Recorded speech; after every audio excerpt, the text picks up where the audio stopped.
Alright, so I'm in the middle of a little quarantine rewatch binge of Naruto, and I just recently rewatched the Sasori fight. So, the Sasori fight took place in the beginning of Naruto Shippuden. It was like one of the first major fights, and in this fight, Sakura and Granny Chiyo go up against an Akatsuki member named Sasori. Now, a lot of people consider this fight to be like peak Sakura, and I mean, I agree. This was definitely Sakura's most impressive fight of the series, besides the Kaguya fight, but that was like a whole nother thing. Like, Sakura actually held her own, and with the help of Granny Chiyo, they managed to beat out an Akatsuki member, and I mean, like, that's tough.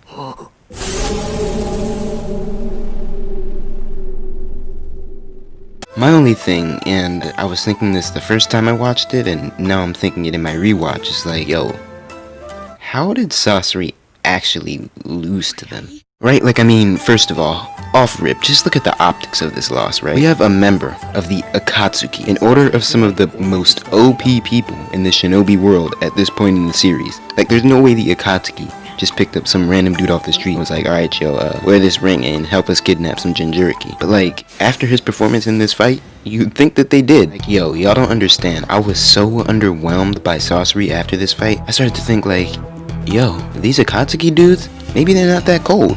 But then I remembered Itachi and was like, oh yeah, nah, never mind, my fault. But back to Sasori. Bro lost in a fight to his grandma and a medic. I don't care what verse you're in, we do not lose fights to our grandma. In the beginning of the fight, it was cool for real. Like, Sakura broke Sasori's little outer shell puppet, whatever, revealing his true form. I mean, the outer shell was supposed to be like indestructible, but whatever. Now, I don't know about y'all, but when Sasori revealed his true form, I was like, oh yeah, it's over. This man Sasori's about to go crazy. And then, to top it off, he starts flexing, right?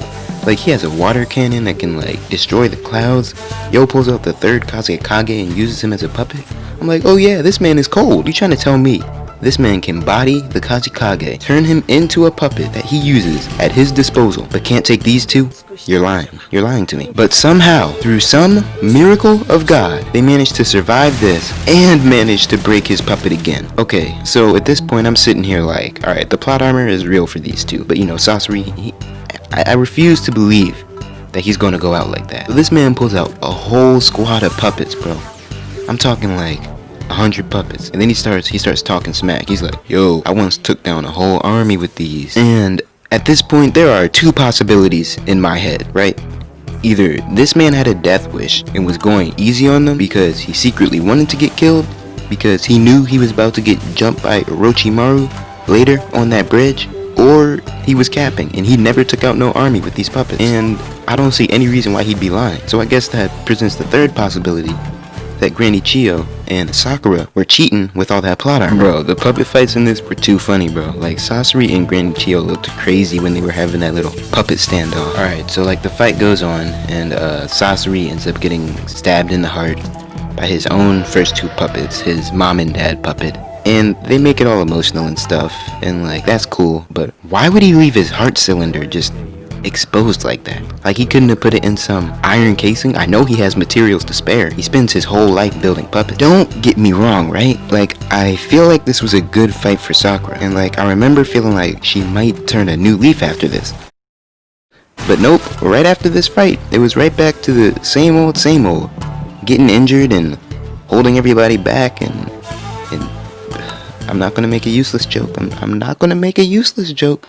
Looking back, I feel like the puppet concept was one of the coolest concepts to come out of Naruto. The ninja puppet masters, that was tough. And I just feel like Sasori of the Red Sand, who was supposed to be the master puppet master of the ninja world, was just wasted in this fight. Whatever though. Thanks for watching.